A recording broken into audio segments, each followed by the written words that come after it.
Se você investe em fundo imobiliário e principalmente se você começou há pouco tempo, cuidado, porque você pode estar cometendo pelo menos um desses três erros gravíssimos. E o pior de tudo é que esses erros, a maioria dos investidores nem imagina que estão cometendo, ou acreditam que até estão indo bem, quando na verdade estão só acumulando problemas na carteira. Então, no vídeo de hoje eu vou te mostrar aqui quais são esses erros e como você pode evitar cada um deles. E sem enrolação, já vamos aqui direto para o primeiro erro, que é errar a mão ou queimar a largada. Tu já escutou alguém dizendo que você precisa ter de 8 a 12 fundos imobiliários, certo? Mas será que isso é verdade para todo mundo? Vamos lá, essa imagem aqui traduz um estudo muito sério que foi feito para chegar ao número ideal de ativos que você deve ter em carteira. E nesse estudo foi levado em consideração duas variáveis, que é o risco total da carteira e também o número de ativos da carteira. Então aqui no eixo horizontal a gente tem a quantidade de ativos e no eixo vertical a gente tem o risco que aquela carteira está correndo. E a lógica aqui é muito simples. Quanto menos ativos tem na sua carteira, maior é o risco em que ela está exposta. Uma carteira que tem apenas um ativo, o risco está muito próximo ali dos 90% a 100%. Agora, a partir do momento em que você vai acrescentando mais ativos, esse risco tende a diminuir. Porém, como você deve imaginar, existe um limite até onde esse risco ele vai ser diminuído. Porque se não fosse assim, bastava jogar um monte de ativos na carteira e você teria ali uma carteira blindada. Aqui no gráfico a gente consegue ver dois tipos de risco. O risco sistêmico, que basicamente é aquele risco que toma conta do sistema como um todo, é um risco generalizado, e a gente tem também o risco não sistêmico. Então, no caso aqui, essa quantidade é voltada para o risco não sistêmico, porque o risco sistêmico realmente é algo que a gente não tem como fugir muito, já que ele é algo que impacta como um todo. Agora, falando do número ótimo, que foi o que essa pesquisa tentou identificar, seria algo entre 8 a 12 ativos. Essa é a quantidade que você deveria ter na sua carteira para manter ali um bom equilíbrio, uma boa diversificação sem correr muito risco. Agora, até aqui nada novo, né? Talvez você já tenha escutado falar sobre essa pesquisa, eu até já trouxe em algum vídeo aqui no canal. Agora, o que eu quero trazer sobre esse ponto, e justamente onde eu vejo muita gente errar a mão e queimar a largada, é que essa quantidade ela deve ser buscada, ela não precisa ser acertada já no primeiro aporte. Então, o primeiro grande erro é realmente a pessoa achar que ela precisa ter de 8 a 12 fundos imobiliários na carteira dela já no primeiro momento. E você não precisa dessa quantidade, principalmente se você estiver começando agora e se você ainda tem pouco capital. Então vamos aqui na prática para eu te mostrar o porquê você pode estar cometendo um grande erro ao mirar esse número logo de cara. Coloquei aqui apenas como exemplo que você tenha uma carteira com 10 fundos imobiliários. E aqui do lado eu considerei que você tenha um valor investido total de R$ 3.000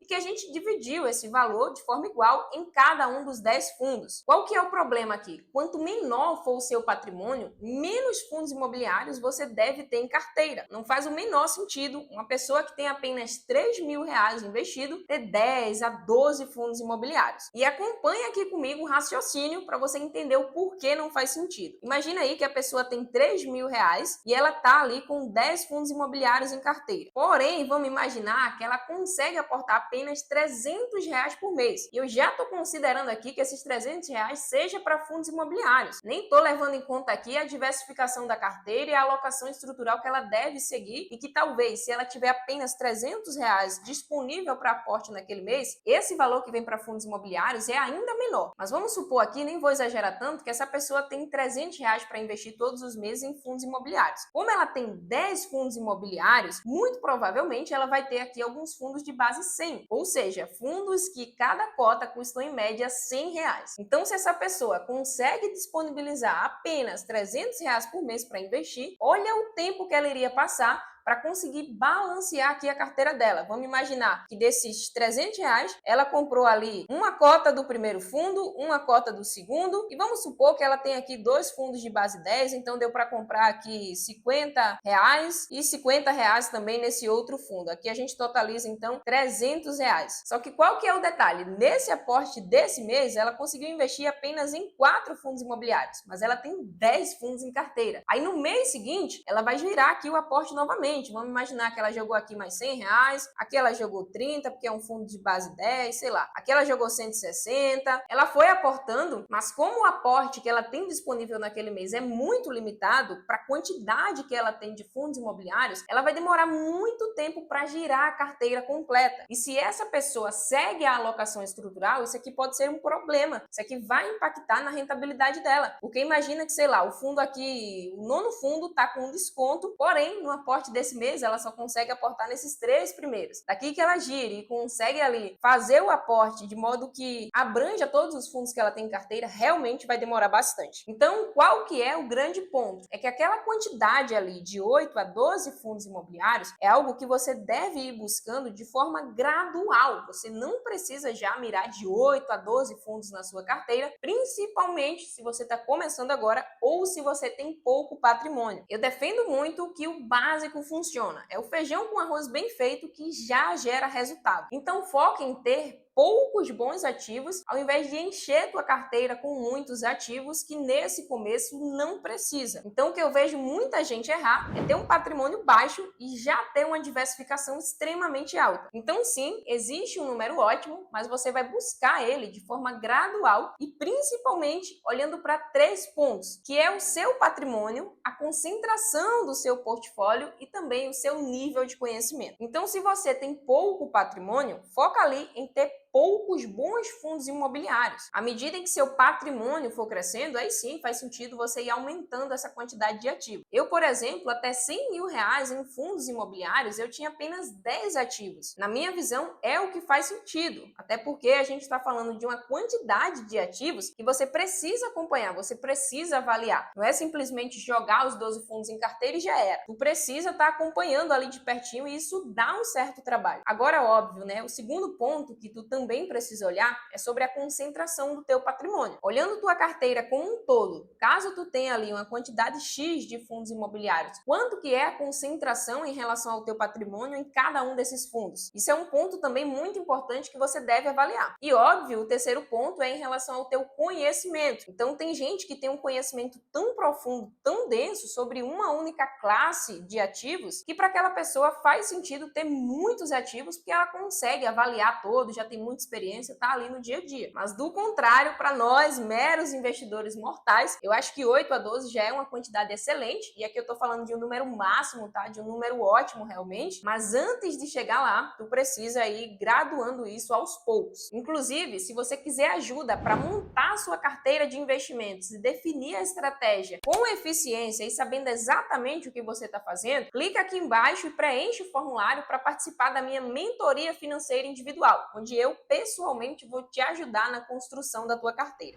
E justamente o segundo erro gravíssimo que você pode cometer na sua carteira de fundos imobiliários é ignorar o preço. O que eu vejo de investidor pagando qualquer preço em um ativo simplesmente porque tá todo mundo falando sobre ele ou porque tá pagando altos dividendos. Mas vamos lá, eu vou te explicar aqui na prática o porquê que você não pode pagar simplesmente qualquer preço por um ativo, e às vezes até é um bom ativo, mas não é porque o ativo é bom que você pode pagar qualquer preço. Imagina se eu te digo assim, ó, quer comprar essa garrafa? Ela é muito boa, veda muito bem, conserva bem a temperatura e eu quero te vender ela por R$ 10.000.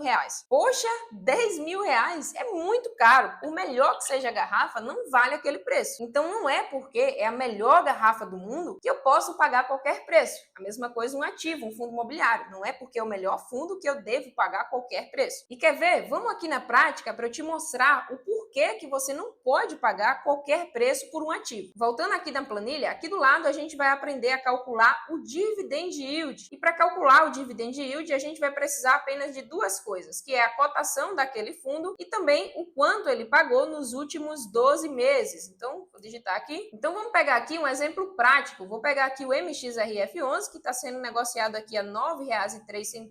Inclusive, há pouquinho tempo ele estava aqui, há poucos minutos atrás, estava negociado apenas R$ 9,00. reais. E vamos ver aqui quanto que ele entregou nos últimos 12 meses. Aqui embaixo, ó, nessa parte de distribuições, a gente consegue ver que o valor foi de R$ 1,14. Então, a gente vai jogar aqui na planilha R$ 1,14.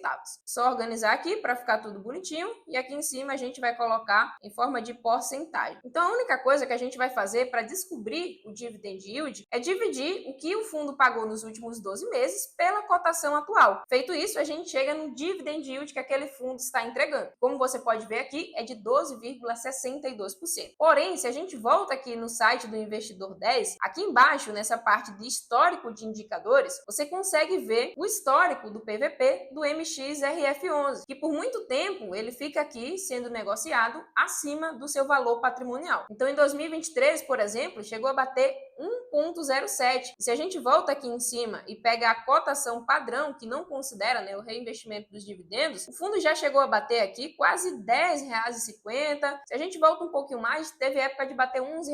Mas enfim, vamos considerar aqui o valor de R$ 10,50. Por quê? O dividend yield, ele é a divisão desses dois valores. Então, se a gente mexe em qualquer um desses dois de baixo, vai impactar no dividend yield. Então, considerando aqui uma pessoa que pagou R$ 10,50 no MXRF, o dividend yield daquela pessoa não vai ser o mesmo que ela está vendo ali no site. Vai ser, na verdade, um pouco menor, de 10,86%. Então, o dividend yield é a relação do quanto aquele fundo distribuiu nos últimos 12 meses pela cotação atual, pelo quanto você está pagando para adquirir uma cota. Então, por isso que você não pode pagar muito mais do que o fundo vale, senão você não vai conseguir ter essa rentabilidade que você está visualizando ali. Muita gente não sabe, mas o dividend yield é diferente para cada pessoa. Cada um tem o seu próprio dividend yield e isso varia de acordo com o valor que você paga em cada cota. Uma pessoa, por exemplo, que conseguiu um preço médio de, sei lá, R$ 8,45, olha de quanto que é o dividend yield dessa pessoa, de quase 14%. Então presta atenção no quanto você está pagando em cada fundo imobiliário, porque isso aqui pode impactar demais na sua rentabilidade. Por melhor que seja o fundo, você precisa entender ali até quanto você pode pagar por cada cota. No caso aqui do MXRF11, como ele é um fundo de papel, a gente vai olhar realmente unicamente para o PVP, pode seguir essa métrica aqui de forma restrita, que tranquilamente você vai estar seguro em relação ao dividend yield. Então, no caso aqui, PVP até 1, preço justo, acima de 1 tá caro, abaixo de 1 tá barato. Obviamente, essa margem é exclusivamente para fundo imobiliário de papel. Fundo de tijolo, a gente precisa calcular o preço médio para saber até quanto a gente pode pagar por cada cota. Inclusive aqui, ó, outro excelente fundo, o fundo logístico HGLG11, e muita gente paga muito caro por esse fundo e você precisa aprender a calcular o preço justo de um fundo. Agora vamos para o terceiro erro que você pode estar cometendo, mas antes me conta aqui embaixo se você comete algum desses erros que eu estou te apresentando e aproveita também para deixar o like aqui embaixo, né? Tenho certeza que muito canal não entrega esse conteúdo aqui que eu estou te passando e de forma gratuita. Então deixa o like aí embaixo. E se quiser honrar o trabalho que eu trago aqui, estudando bastante para tentar trazer tudo de forma mastigadinha para vocês, considera também se inscrever no canal e vir fazer parte da família Cibank, porque do lado de cá estou me esforçando e me dedicando para sempre trazer conteúdos densos e completos para vocês. Mas bora lá, o terceiro erro que você pode estar cometendo sem nem saber é não considerar o risco de crédito de um fundo de papel. Vamos lá, só para garantir que está todo mundo na mesma página. Fundo imobiliário,